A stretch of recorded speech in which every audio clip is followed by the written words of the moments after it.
ନଦୀ ପାଖରେ ଗୋଟେ ଘଞ୍ଚ ଜଙ୍ଗଲଟିଏ ଥିଲା। ସେ ଜଙ୍ଗଲରେ ଯେବେ ରାତି ଆସୁଥିଲା ଏମିତି ଲାଗୁଥିଲା ଯେମିତି ଗୋଟେ ପିଚାସିନୀ ସେ ଜଙ୍ଗଲର ପକ୍ଷୀମାନଙ୍କ ଉପରେ ନିଜର କଳା ଯାଦୁ ପକେଇ ରଖୁଥିଲା। ସେଇ ଜଙ୍ଗଲରେ ରାନୁ ଚଢ଼େଇ ଓ ତାର ଝିଅ ମୁନି ରହୁଥିଲେ। ଏ ମୁନି, ସନ୍ଧ୍ୟା ହେବାକୁ ଆସିଲାଣି। ମାରେ, ତୁ ଶୀଘ୍ର ସେ ଗଛ ଡାଳରୁ ଘରକୁ ଚାଲି ଆସେ। ନାଇଁ ମା, ମୁଁ ଏ ଜହ୍ନ ରାତିରେ ବୁଲିବାକୁ ଚାହୁଁଛି ଆଉ ଗଛ ଡାଳରେ ବସି ସେ ଚିକମିକ କରୁଥିବା ତାରା ଆଉ ଜହ୍ନକୁ ଦେଖିବାକୁ ଚାହୁଁଛି। ମୁନି, ମାରେ, ତୁ ଜିଦ୍ କରନି।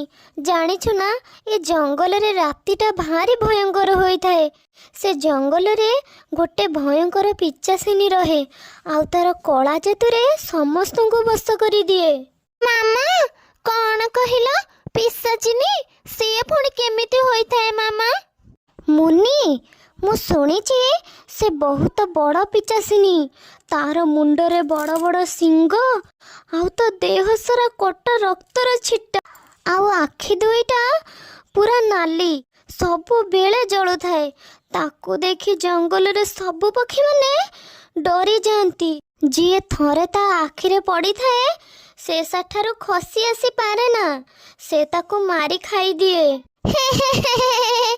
ମାମା, ମତେ ଲାଗୁଛି ଯେମିତି ପିଚାସିନୀ ଚଢ଼େଇ ଏଠି ନଥିବେ। ତମେ ମତେ ଡରେଇବା ପାଇଁ ଏମିତି କହୁଛ ନା? ନାଇଁ ଲୋ ଧନ, ମୁଁ କ'ଣ ପାଇଁ ତତେ ଡରେଇବି କହିଲୁ? ବରଂ ମୁନି, ମୁଁ ତତେ ସତର୍କ କରେଇ ଦଉଛି, ଏ ଜଙ୍ଗଲରେ ଭୟଙ୍କର ପିଶାଚିନୀ ଅଛି ବୋଲି। କି ଅଛି ମାମା?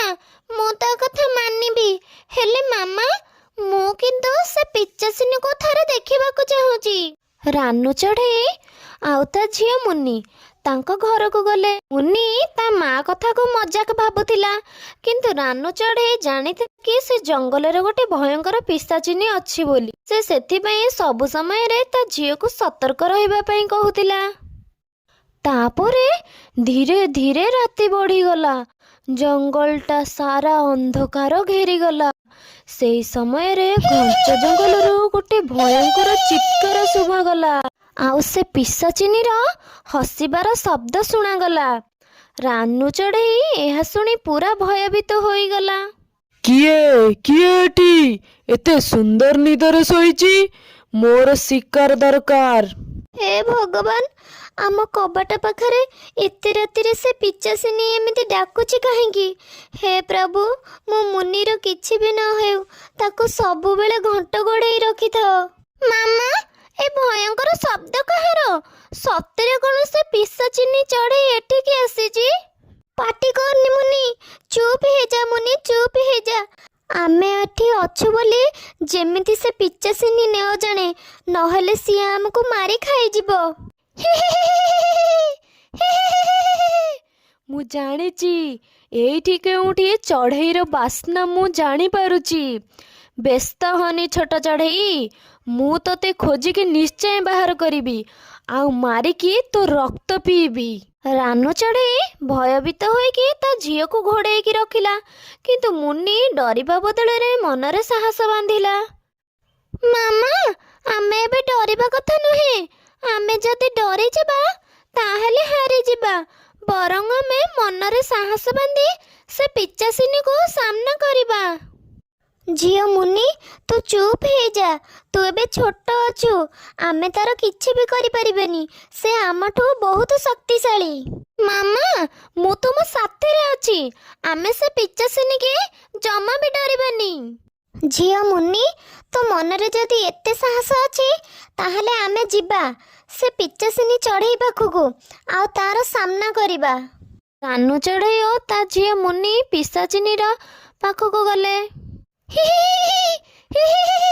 ଆସିଗଲ ତୁମେ ମାନେ? ତୁମେ ମୋ ସାଙ୍ଗରେ ଲଢ଼େଇ କରିବାକୁ ଆସିଛ? ହଁ, ଶୁଣ, ତୁମେ ଦୁର୍ବଳ ଚଢ଼େଇ ପୁଣି ମୋ ସାଙ୍ଗରେ ଲଢ଼େଇ କରିବାକୁ ଆସିଛ? ମୋର ଏ କଳା ଯାଦୁରେ ମୁଁ ତୁମମାନଙ୍କୁ ବଶୀଭୂତ କରିଦେବି ଆଉ ତୁମମାନଙ୍କୁ ମୋର ଦାସ କରିକି ରଖିବି। ଦୁଷ୍ଟ ପିଚାସିନୀ, ତୁ ଆମର କିଛି ବି କ୍ଷତି କରିପାରିବୁନୁ। ଆମ ପାଖରେ ପ୍ରଭୁ ଜଗନ୍ନାଥଙ୍କର ଆଶୀର୍ବାଦ ରହିଛି। ଆମେ ଆମ ସାହସ ବଳରେ ତତେ ହରେଇ ଦେବୁ। ହେ ପ୍ରଭୁ ଜଗନ୍ନାଥ, ତୁମେ ଆମକୁ ସାହାଯ୍ୟ କର। ଏମିତି କିଛି କର ଯେମିତି ଏ ପିଶାଚିନି କବଳରୁ ଆମେ ବଞ୍ଚିବୁ, ଆଉ ଏ ପିଶାଚିନି ମରିବ, ଧର୍ମର ଜୟ ହେବ। ପିଶାଚିନି ନିଜର କଳା ଯାଦୁ ମା ଝିଅଙ୍କ ଉପରେ ପକାଇଲା, କିନ୍ତୁ ସେ ମା ଝିଅଙ୍କର କିଛି ବି ହେଲା ନାହିଁ। ଆରେ ଆରେ ଇଏ କ'ଣ ହେଲା? ମୋର କଳା ଯାଦୁ ଏମିତି ପ୍ରଭାବ ଏ ମା ଝିଅଙ୍କ ଉପରେ କିଛି ବି କାମ କରୁନି। ନାଇଁ ନାଇଁ, ଏମିତି ତ କେବେ ବି ହବା କଥା ନୁହଁ। ତାପରେ ସେ ମା ଝିଅ ଚାଲାକ କରି ସେ ପିଶାଚିନିର ଉପରେ ଜାଲ ପକାଇ ତାକୁ ଛନ୍ଦି ଦେଲେ। ଆରେ ଛାଡ଼ ମତେ, ଛାଡ଼, ଇଏ କ'ଣ କରୁଛ? ଛାଡ଼ ମତେ। ଆରେ ତୁମେ ମାନେ କ'ଣ ପାଇଁ ମତେ ବାନ୍ଧିକି ରଖିଛ? ଛାଡ଼ ମତେ। ଦୁଷ୍ଟ ପିଶାଚିନି, ଆମେ ତତେ ବୁଦ୍ଧି ଶିଖାଉଛୁ। ତୁ ସବୁବେଳେ ନିରୀହ ପକ୍ଷୀମାନଙ୍କୁ ମାରି ଦେଉଛୁ ନା, ଆମେ ଆଜି ତତେ ମାରିଦେବୁ।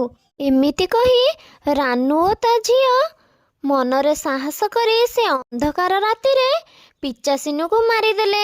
ରାତିର ଅନ୍ଧାର ଆଉ ପିଚାସିନୀର ଭୟ ସବୁ ଯେମିତି କୁଆଡ଼େ ଚାଲି ଯାଇଥିଲା।